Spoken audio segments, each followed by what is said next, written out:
studying electronic configuration. Electronic configuration means arrangement of electrons outside the nucleus in an atom. शायद आपको पता होगा कि हम लोग इलेक्ट्रॉन को एक्स्ट्रा न्यूक्लियर इलेक्ट्रॉन भी कहते हैं. Extra nuclear electron. Extra nuclear electron क्यों बोलते हैं? Because it is outside the nucleus. ये न्यूक्लियस के बाहर है, इसलिए बोलते हैं इसको एक्स्ट्रा न्यूक्लियर इलेक्ट्रॉन. ठीक है.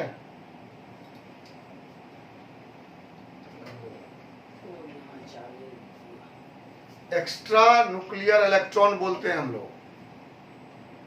तो उस एक्स्ट्रा न्यूक्लियर इलेक्ट्रॉन का न्यूक्लियस के बाहर जो अरेंजमेंट है उसको बोलते हैं इलेक्ट्रॉनिक कॉन्फ़िगरेशन. तो हमने पढ़ा पहले orbit wise configuration bore-bury scheme से.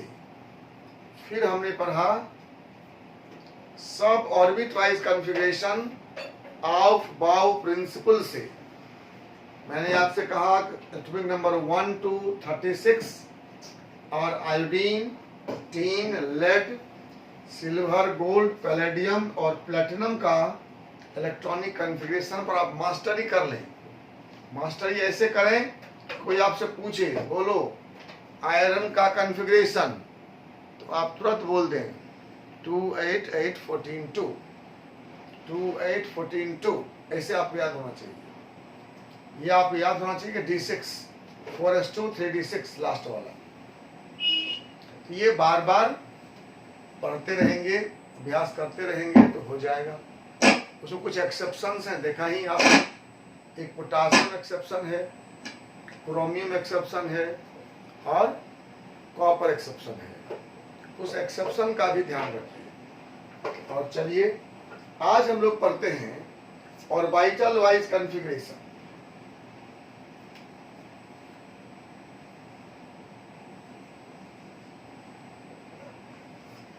ऑर्बिटल वाइज इलेक्ट्रॉनिक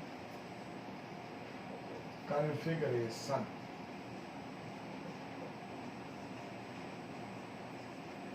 इलेक्ट्रॉन पहले ऑर्बिट में जाएगा, ऑर्बिट के बाद सब ऑर्बिट में जाएगा और सब ऑर्बिट के बाद ऑर्बिटल में जाएगा.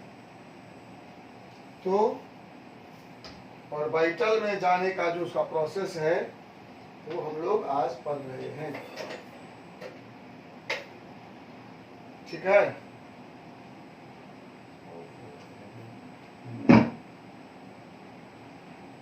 और इसको हम लोग पढ़ते हैं हुन्स रूल से. Hund's rule.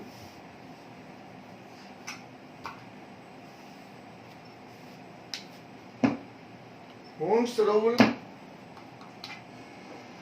का असली नाम है Hund's rule of maximum multiplicity.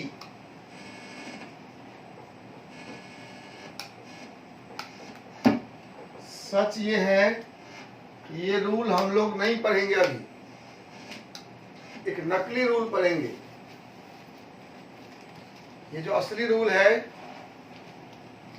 ये जेडी ली के किताब में है. अगर आप बीएससी केमिस्ट्री पढ़ेंगे तो आपको पढ़ाया जाएगा, वरना जो लोग +2 के बाद चले जाएंगे मेडिकल इंजीनियरिंग में वह जिंदगी में असली हुन्स रूल नहीं पढ़ पाएंगे. वैसे आपको इंटरेस्ट हो तो कभी हम लोग ऑफ टाइम में चर्चा करेंगे इसका. हम लोग नकली हुन्स रूल पढ़ते हैं. ये नकली हुन्स रूल कहता है no pairing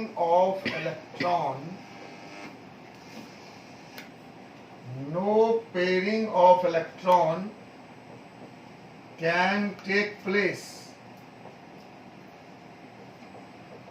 till any equivalent orbitals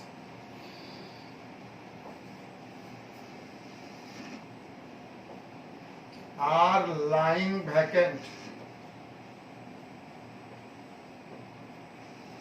Equivalent orbitals are lying vacant. No pairing of electron can take place till any equivalent orbitals are lying vacant. सोचे क्या मतलब हुआ इसका?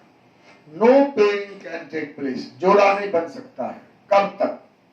Till any equivalent orbitals are lying vacant, जब तक कोई equivalent orbitals, equivalent मतलब equal energy वाला, वैकेंट है। मतलब इसका मतलब क्या हुआ? इसका मतलब हुआ electrons enters into suborbits first singly, अकेला, in parallel spin, spin मतलब डायरेक्शन, पैरेलल स्पिन, ठीक है। After filling all the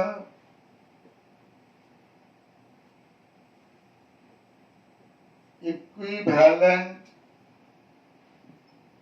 orbitals singly, pairing of electron starts.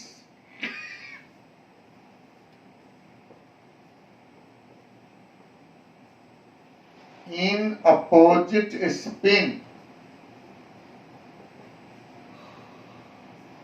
in opposite spin, ये electrons enter into suborbits first singly in parallel spin. After filling all the equivalent orbitals singly, pairing of electron starts in opposite spin. ठीक है। Equivalent orbital जो same energy के orbitals हैं, उसमें electron पहले singly भरेगा, same direction में, same spin में, और सभी ऑर्बिटल्स में सिंगली भर जाने के बाद तब पेयरिंग स्टार्ट होगा। ये पहला रूल है।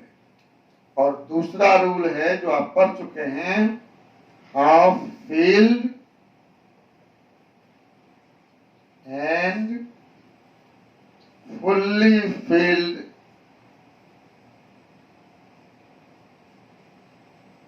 सब orbits are more stable.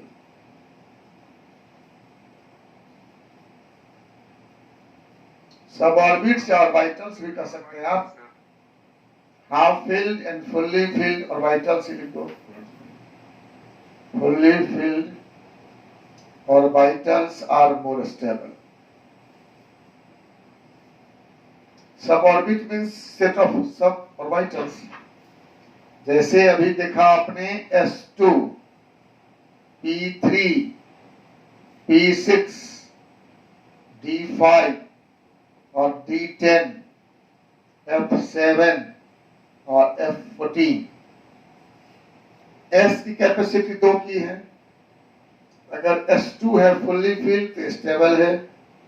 P में कैपेसिटी 6 की है तो 3 हुआ हाफ फील्ड। P3 जहां रहेगा, P में 3 इलेक्ट्रॉन, वो स्टेबल, या फिर P में 6 रहेगा तो वो स्टेबल। उसी तरह से D में, D का कैपेसिटी 10 का है, हाफ हुआ 5, D5 स्टेबल, D10 स्टेबल। फिर F में 14 कैपेसिटी है, 7 हुआ हाफ फील्ड, 14 हुआ फुल फील्ड, F7, F14 ये मोर स्टेबल हैं। इसमें भी बहुत से एक्सेप्शन हैं, लेकिन नॉर्मली हम लोग जो 36 तक पढ़ते हैं अपना +2 में, वो इस रूल से एक्सप्लेन हो जाता है। आगे देखेंगे। मेन जो काउज है वो है स्टेबिलिटी डिपेंड्स ऑन एनर्जी। जहां एनर्जी कम होगी वो स्टेट स्टेबल होगा, रूल यही है। ठीक है। तो लेकिन हम लोग देखते हैं कहीं कहीं पर ये फिट हो जाता है तो पढ़ लेते हैं हम लोग। ठीक है। S1 स्टेबल होना चाहिए एज पर रूल, लेकिन होता नहीं है because S has only one electron.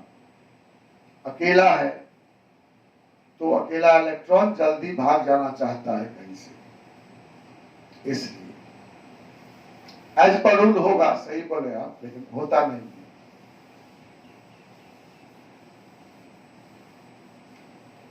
ठीक है। अब आइए एग्जाम्पल से आपको दिखाता हूं ये हुन्स रूल क्या है।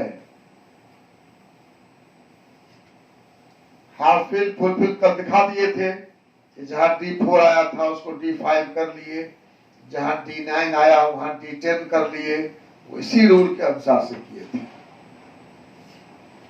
S सब ऑर्बिट में एक ही ऑर्बिटल होते हैं।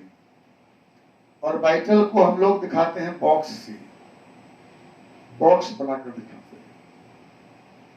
तो S में एक बॉक्स बनाते हैं।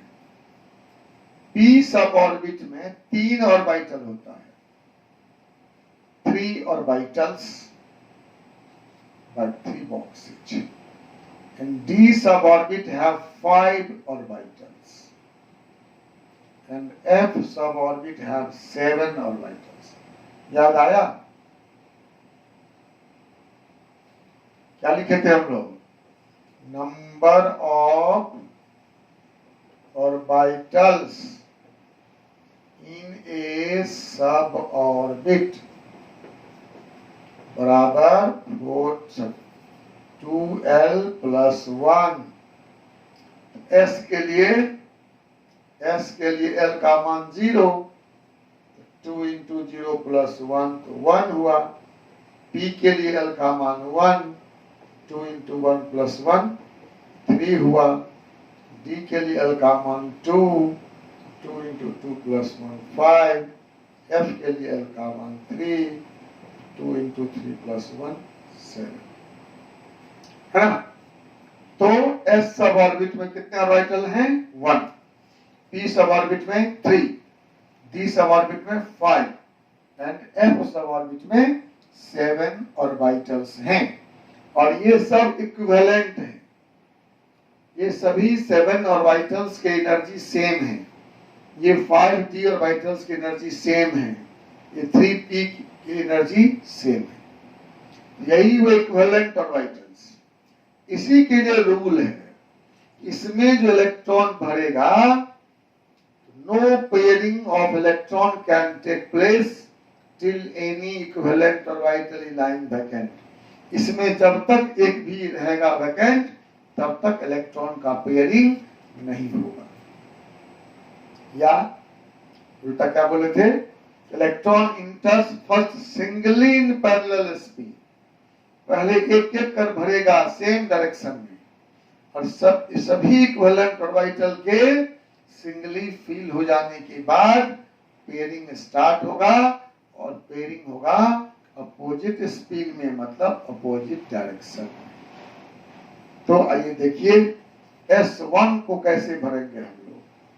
S1 मतलब 1 इलेक्ट्रॉन इन S सब ऑर्बिट। यहां तो कोई प्रॉब्लम नहीं है, एक ही ऑर्बिटल है। S2 कैसा होगा? S2 एक अप दूसरा डाउन, यही अपोजिट स्पीड। S1 में सिंगल, S2 में pair.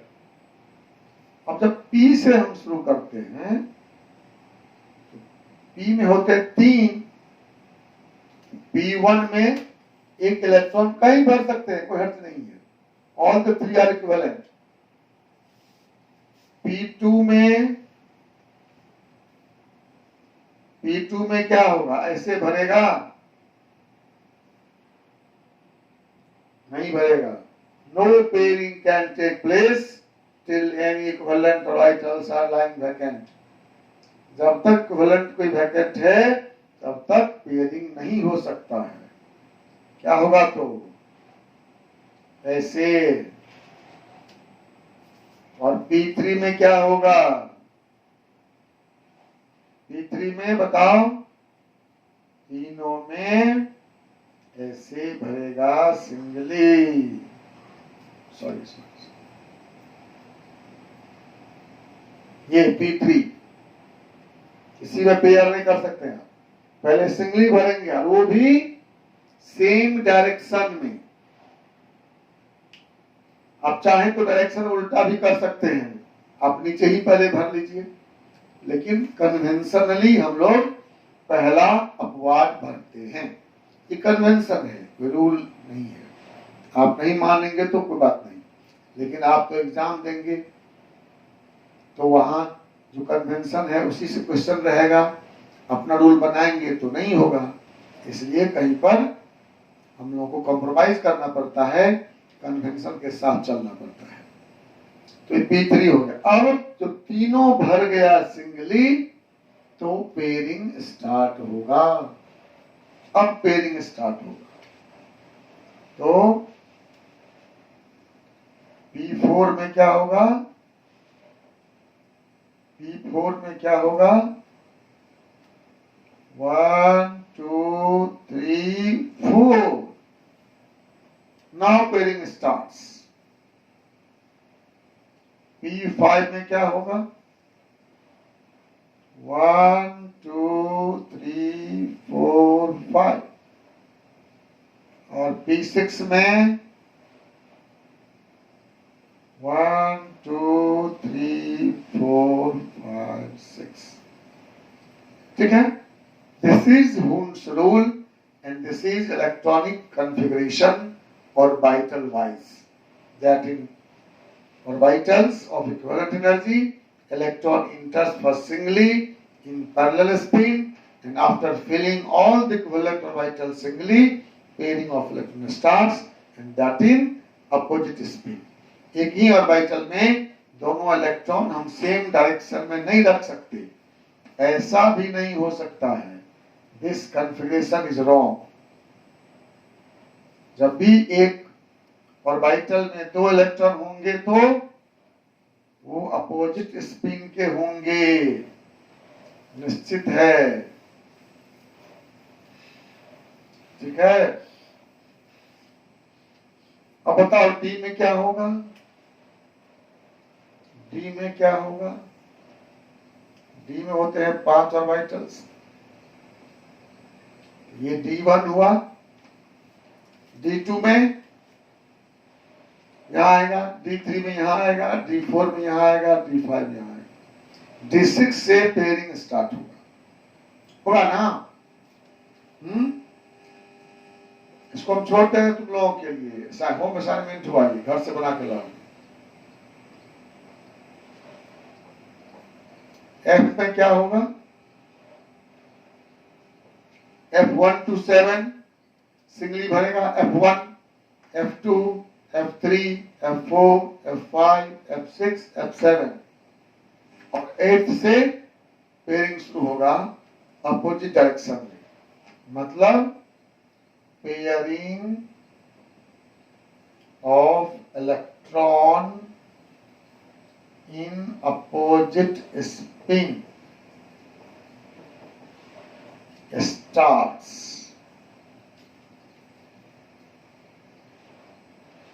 from P4, D6 and F7. Sorry, D6 and F8. ये बात याद रखिए। इलेक्ट्रॉन का पेयरिंग P में कब शुरू होगा? 4th इलेक्ट्रॉन से। D में कब शुरू होगा? 6th इलेक्ट्रॉन से। और F में 8th इलेक्ट्रॉन से। इसकी जरूरत पड़ेगी आपको, क्वेश्चन पूछेगा find number of unpaired electrons. किसी भी एटम में पूछेगा कितने अनपेयर्ड इलेक्ट्रॉन हैं, तो इसी कॉन्फ़िगरेशन से आप कह पाएंगे कितने अनपेयर्ड इलेक्ट्रॉन हैं। ठीक है, अभी कोई बोल सकता है क्रोमियम में कितने अनपेयर्ड इलेक्ट्रॉन हैं? क्रोमियम 24, कल उसका लिखे हैं कॉन्फ़िगरेशन आप। क्रोमियम 24 में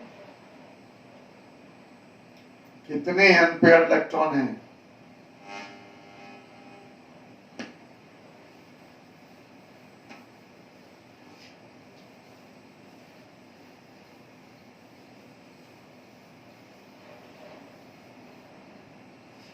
क्रोमियम 24 क्या लिखे थे? 1s2 2s2 2p6 3s2 3p6 4s1 3d5 लिखे थे। यहां तक तो सब पेयर्ड है ही। 4s में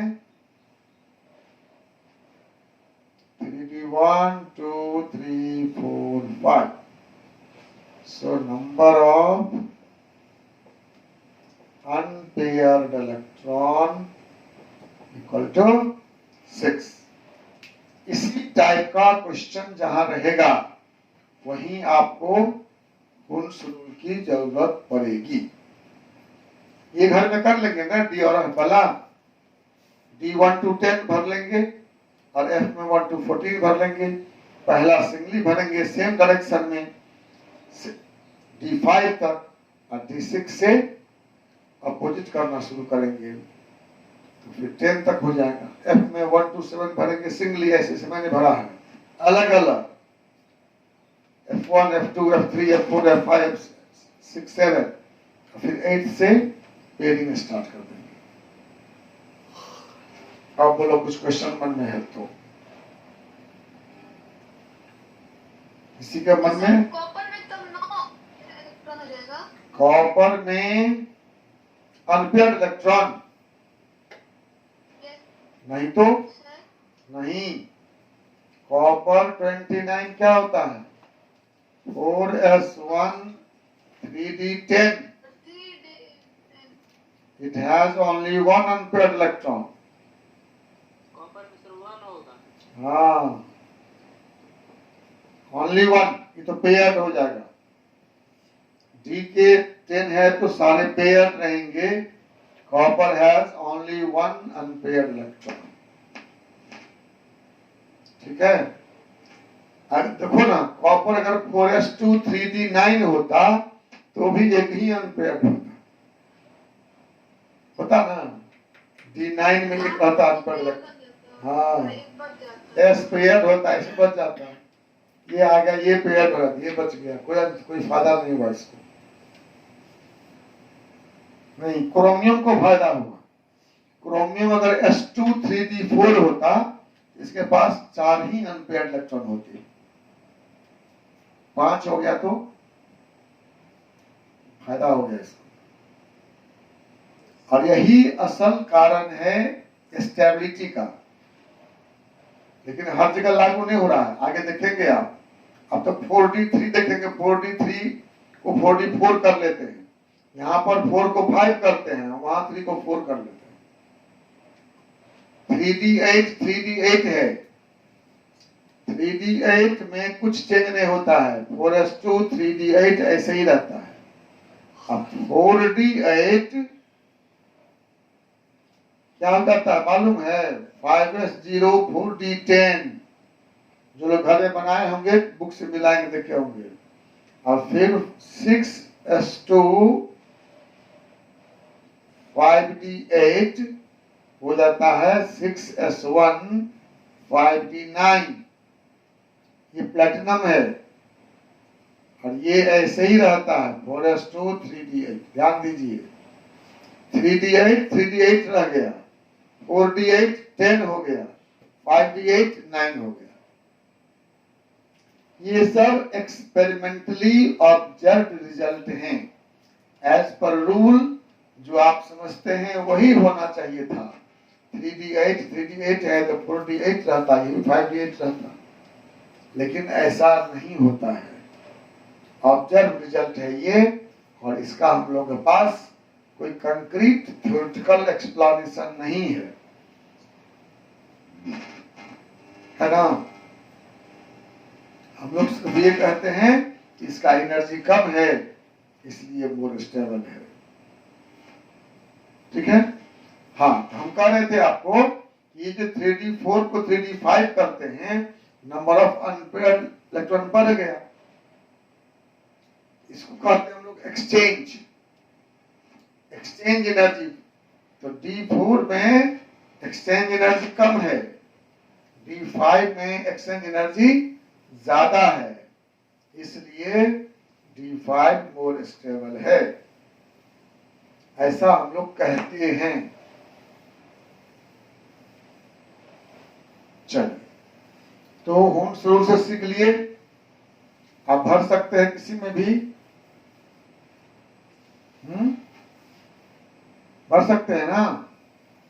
कॉन्फ़िगरेशन पता है तो आप नंबर ऑफ अनपेयर्ड इलेक्ट्रॉन आराम से निकाल लेंगे। तो हम ऑर्बिट वाइज सीख लिए, सब ऑर्बिट वाइज सीख लिए, ऑर्बिटल वाइज सीख लिए। अब देखते हैं इलेक्ट्रॉनिक कॉन्फ़िगरेशन ऑफ आयंस। अभी तक में कुछ प्रॉब्लम हो तो आप लोग पूछो। Electronic configuration of ions, board scheme of principal homes rule से रिलेटेड कोई प्रॉब्लम है किसी को? कुछ भी मन में डाउट है तो बता दो। देखो, तुम्हारा क्वेश्चन ऐसा हो सकता है कि मैं कहूंगा ये तो बड़ी सिंपल बात है, लेकिन वो मेरे लिए सिंपल है। तुम नहीं समझते हो, तुम्हारे लिए वो भारी है। You must ask. मेरे इस कहने का बुरा भी नहीं माना, कैसा आप सब बोल दिए। हमको लगता है कि इजी है, तुमको नहीं आता है, तुम्हारे लिए भारी है। पूछो, सीखो। हाँ, कुछ बोल रहे थे कोई? सर, सब ऑर्बिटल से वैलेंसी कैसे निकालेंगे? सब ऑर्बिटल से वैलेंसी क्यों निकालेंगे? सब ऑर्बिटल से वैलेंसी का कोई रिलेशन नहीं है। कुछ एलिमेंट में वैलेंसी को हम नंबर ऑफ अनपेयर्ड इलेक्ट्रॉन से करते हैं, but that is not a rule. ठीक है, अभी निकाले ना हम लोग, भरे प्रिंसिपल से, उसमें जितने अनपेयर्ड इलेक्ट्रॉन होंगे वो वैलेंसी होगी, but not always, only in few elements, खासकर नॉन मेटल्स में। मेटल में जैसे आप देख रहे हैं अभी, क्रोमियम में 6 अनपेयर्ड इलेक्ट्रॉन होंगे, तो क्रोमियम की नॉर्मल वैलेंसी 6 नहीं है। क्रोमियम की वैलेंसी 6 है, लेकिन नॉर्मल कंडीशन में नहीं है। नॉर्मल की वैलेंसी है उसकी, है ना। इसे ऑर्बिटल के कॉन्फ़िगरेशन से वैलेंसी का कोई रिलेशन नहीं है। कुछ चांस है, जैसे क्लोरीन में 1 अनपेयर्ड इलेक्ट्रॉन है, उसकी वैलेंसी 1 है। ऑक्सीजन में 2 अनपेयर्ड है तो वैलेंसी उसकी 2 है। नाइट्रोजन में 3 है तो वैलेंसी 3 है। These are just chance in some cases. It cannot be rule because it's not valid for all the elements. ठीक है, चलिए, तो हम लोग अब देखते हैं आयंस का कॉन्फ़िगरेशन। आयन क्या हुआ? चार्ज एटम और ग्रुप ऑफ एटम्स। अभी हम एटम की बात करते हैं। ये आयंस 2 तरह के होते हैं, कैटायंस एंड एनायंस। कैटायंस क्या हुआ? Positively charged. एनायंस क्या हुआ? Negatively charged. Example, Na+, Fe2+, CO3+, Cl-, O2-, N3-, ये सब कैटाइन हुए, ये सब एनाइन हुए। कैटाइन्स कैसे बनते हैं? By the loss of electron. By the loss of electron anions कैसे बनते हैं? By the gain of electron. A9 बनता है इलेक्ट्रॉन के एडिशन से, केटाइन बनता है इलेक्ट्रॉन के लॉस से। और जितना प्लस ऊपर दिख रहा है उतना इलेक्ट्रॉन का लॉस हुआ। मतलब सोडियम में 1 का लॉस हुआ, Na+ बना, आयरन में 2 का लॉस हुआ, Fe2+ बना, कोबाल्ट में 3 का लॉस हुआ, CO3+ बना। एनाइन में जितना माइनस देखते हैं उतना इलेक्ट्रॉन बाहर से आया। Cl- में 1 इलेक्ट्रॉन आया, O2- में 2 आया, N3- में 3 आया। ठीक है, इस दोनों के कॉन्फ़िगरेशन में रूल सब यही रहेगा जो रूल पढ़े हो आप, वही ऑफ प्रिंसिपल उन रूल। लेकिन एक अंतर ये है दोनों में कि केटाइन में पहले कॉन्फ़िगरेशन लिखते हैं, तब जितना प्लस चार्ज है उतना इलेक्ट्रॉन बाहर से रिमूव करते हैं। केटाइन में पहले कॉन्फ़िगरेशन लिखते हैं और फिर जितना प्लस चार्ज है उतना इलेक्ट्रॉन बाहर से आउटर मोस्ट ऑर्बिट से निकालते हैं। और एनाइन में पहले जितना माइनस चार्ज है उतना इलेक्ट्रॉन जोड़ देते हैं, तब टोटल का कॉन्फ़िगरेशन लिखते हैं। केटाइन में पहले लिखते हैं तब निकालते हैं, एनाइन में पहले जोड़ते हैं तब लिखते हैं।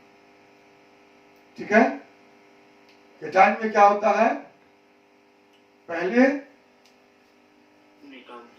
पहले लिखते हैं तब इलेक्ट्रॉन निकालते हैं। एनाइन में क्या होता है?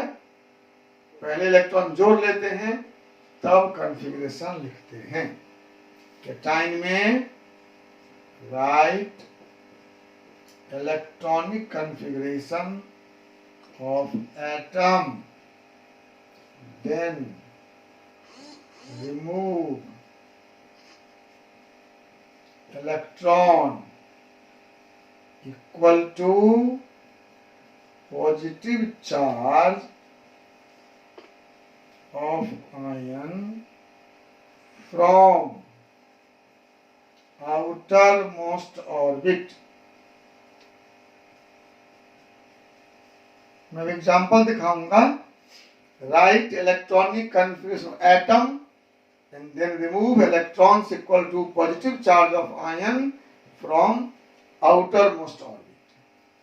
इसमें क्या होगा? Add electrons equal to negative charge of the ion to the atomic number of the element। ठीक है, then write electronic configuration। First add electrons equal to negative charge of the ion to the atomic number of the element and then write electronic configuration। बस 2 line याद रखना है। Cation में पहले electronic configuration लिखेंगे तब इलेक्ट्रॉन निकालेंगे। कितना निकालेंगे? कितना प्लस चार्ज है। एनाइन में पहले इलेक्ट्रॉन जोड़ देंगे, एलिमेंट के एटॉमिक नंबर में जोड़ कितना जोड़ेंगे? जितना नेगेटिव चार्ज है। इसमें 1 जोड़ेंगे, इसमें 2 जोड़ेंगे, इसमें 3 जोड़ेंगे, और जितना हुआ इलेक्ट्रॉन उसका कॉन्फ़िगरेशन लिख देंगे। कोई दिक्कत? आइए हम आपको अब एग्जांपल से लिख कर दिखाता हूं।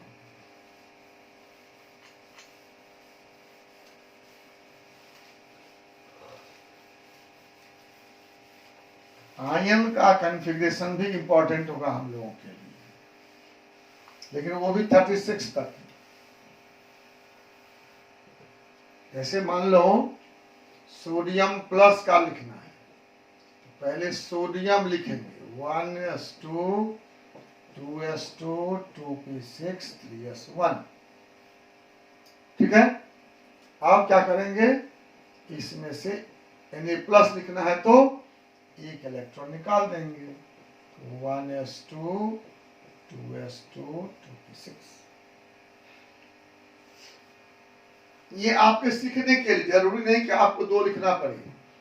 आप समझिए हम करते क्या है ना, हम करते क्या है। जैसे Fe का देखिए, Fe26 क्या होगा, 1s2 2s2 2p6 3s2 3p6 4s2 3d6।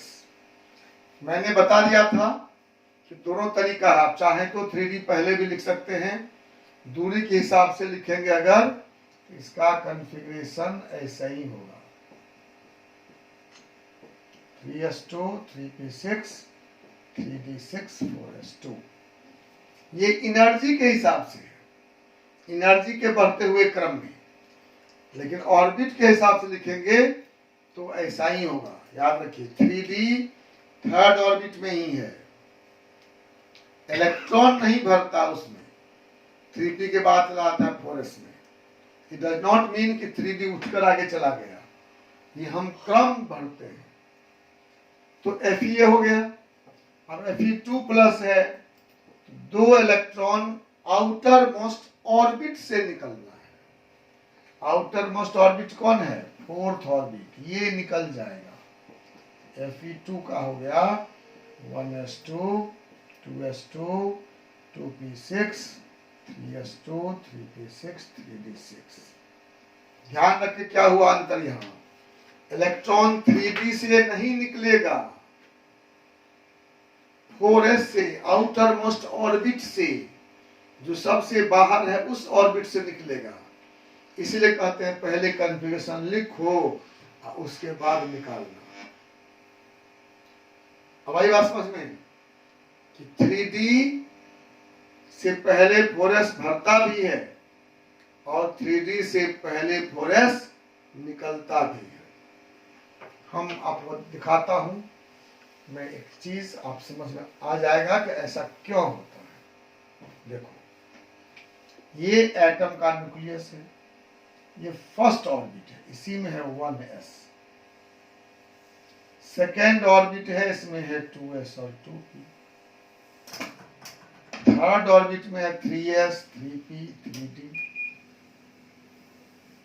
Fourth orbit में 4s 4p 4d 4d। Atom में तो ऐसा होगा ना, फर्स्ट ऑर्बिट होगा, उसमें 1s है, सेकेंड में sp है, थर्ड में spd है, फोर्थ में sp।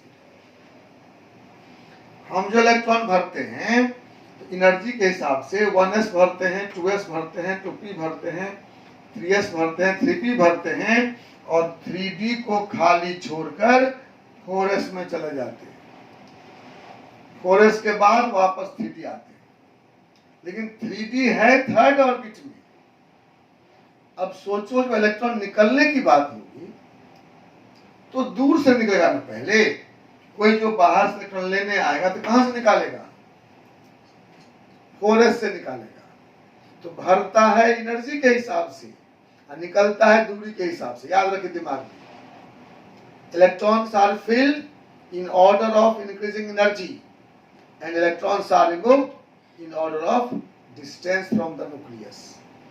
जो दूर है वो पहले निकलेगा। जैसे मैं बताऊं कि मान लो भी वर्षा हो रही है, बाढ़ आ जाएगी, तो यहाँ नदी से पानी निकला, मान लो यहाँ ऊंचा जगह है, इधर नीचा जगह है, क्या होगा, पानी पहले इधर भर जाएगा तब नहीं यहाँ आएगा। देखियो कभी ऐसा कि इधर से ही पानी आ रहा है, यहाँ पर सूखा हुआ है, यहाँ पानी आ गया, तो यहाँ के बाद यहाँ भरेगा।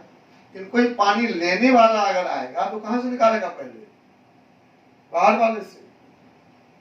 पहले कौन भरा, बाद में कौन, कोई मतलब नहीं। दोनों दो चीज है, भरना अलग चीज है, निकालना अलग चीज है। तो भरता है इन ऑर्डर ऑफ इंक्रीजिंग एनर्जी, निकलता है इन ऑर्डर ऑफ डिस्टेंस। इसलिए 4s पहले निकलेगा, 4s निकल गया तब 3d निकलेगा। अगर Fe3 प्लस रहता तो 2 इलेक्ट्रॉन s से निकलता, एक d से निकलता। समझ गया अच्छा से? केटाइन में कॉन्फ़िगरेशन पहले लिखेंगे, तब आउटर मोस्ट ऑर्बिट से इलेक्ट्रॉन निकालेंगे। कितना निकालेंगे? जितना आयन पर प्लस चार्ज रहेगा। ठीक है, तो आप घर पे बनाइएगा, होम असाइनमेंट देता हूं। Li plus Na plus K plus Mg2 plus Ca2 plus Cr3 plus Mn2 plus Fe2 plus Fe3 plus CO2 plus CO3 plus Ni2 plus Cu plus Cu2 plus Ag plus Sn2 plus Sn4 plus Pb2 plus Au3 plus Zn2 plus Pd2 plus Pt2 plus Pt4 plus. इतने का electronic configuration घर पर लिखोगे, और जो समझ में नहीं आएगा वो हमसे कल पूछोगे। ठीक है, इसी होम असाइनमेंट केटाइन का होगा। चलिए एनाइन में देखते हैं। एनाइन में क्या होता है? जितना निगेटिव चार्ज उतना पहले जोड़ दिए और टोटल इलेक्ट्रॉन का लिख दिए। जैसे Cl माइनस का लिखना है तो Cl हुआ 17 प्लस 1 18, 18 का लिख दो as per rule. 1s2 2s2 2p6 3s2 3p6, कोई दिक्कत नहीं। O2 माइनस का लिखना है, O का होता है 8, 2 माइनस है, जोड़ दो, हो गया 10, 1s2 2s2 2p6। Analysis easy. Atomic number में जितना माइनस चार्ज है उतना जोड़ दीजिए और सबका कॉन्फ़िगरेशन लिख दीजिए। ठीक है, इसका होमवर्क होगा F minus O2 minus N3 minus Cl minus Br minus I minus S2 minus P3 minus. बस इतना कॉन्फ़िगरेशन घर पर लिखोगे, और कोई दिक्कत होगी तो हमसे पूछोगे। ठीक है, तो हम आपको आयन का इलेक्ट्रॉनिक कॉन्फ़िगरेशन लिखना भी सिखा दिए, ऑर्बिट वाइज बता दिए, सब ऑर्बिट बता दिए और आयन का बता दिए। इतना ही तरह का कॉन्फ़िगरेशन है। इस कॉन्फ़िगरेशन को थोड़ा शॉर्ट करने का तरीका आज बता सकता हूँ। टाइम कितना हुआ? हाँ 50 हुआ। तो मैं बता देता हूँ, बच्चे का कल बता दूंगा, फिर तो हिंट दे देता हूँ। बता दो इसको।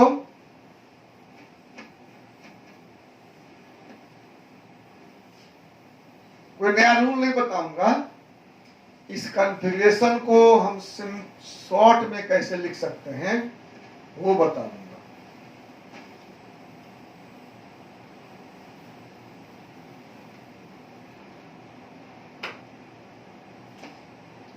इलेक्ट्रॉनिक कॉन्फ़िगरेशन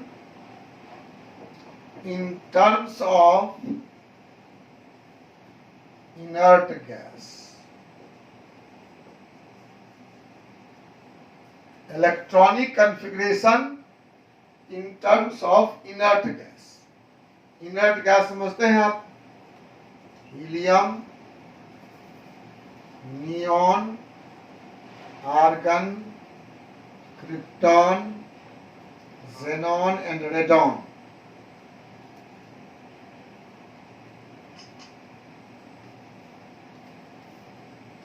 ये इसका लास्ट कॉन्फ़िगरेशन 1s2 इसका 2s2 2p6, मैं अंतिम लिख रहा हूँ, 3s2 3p6, 4s2 4p6, 5s2 5p6, 6s2 6p6। ठीक है, ये देखिए सबके लास्ट में, हीलियम को छोड़कर सबके लास्ट में p6 है। कितना p6? सेकेंड में 2p6, थर्ड में 3p6, फोर्थ में 4p6, फिफ्थ में 5p6 और सिक्स्थ में 6p6। 6 इनर्ट गैस नोन है हम लोगों को। तो पहला में तो p है ही नहीं, केवल s2 है, दूसरा में 2p6, तीसरा में 3p6, चौथा में 4p6, पांचवा 5p6, छठा 6p6। Helium, neon, argon, krypton, xenon and radon, यही हिसाब है। अब कहता क्या है, सो देखिए गौर से, कहता ये है कि हाइड्रोजन तो हो गया 1s1, हीलियम हो गया 1s2, लिथियम हो गया 1s2 2s1। ठीक है, तो we can write lithium helium 2s1। Helium means helium configuration, यही हुआ electronic configuration in terms of inert gas. अभी तो लाभ नहीं हुआ हम लोगों को, आगे देखिए लाभ होगा। बेरिलियम क्या हो जाएगा? Helium 2s2। बोरन में क्या होगा? Helium 2s2। बात समझते हो? Helium means 1s2। कार्बन में helium 2s2 2p2। Nitrogen helium 2s2 2p3। Oxygen में क्या होगा? Helium 2s2 2p4। फ्लोरीन में हीलियम